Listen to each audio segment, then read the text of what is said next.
Hello guys, good morning.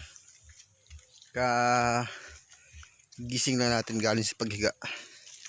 Nagising ako galing sa pagtulog.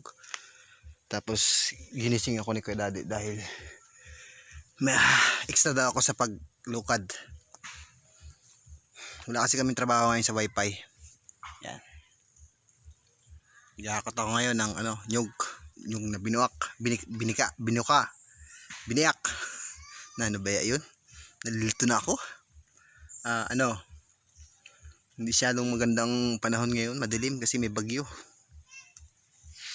Kaya paisi-isi lang.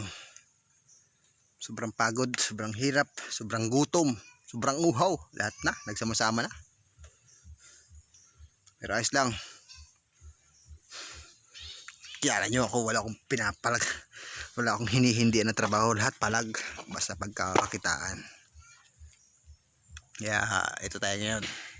Nasa gitna tayo ng kagubatan, naghahakot ng mga biniyak na nyug. Ito yan sa lugar na Bicol. Dito kami sa Bicol ngayon. Halos may ilang buwan na rin ako, kaya uwing-uwi na, nag-iipon ng pamasahe. Pero hanggang ngayon hindi pa makaipon. Alam naman di ako gumastos, pagkain sa bahay, kaya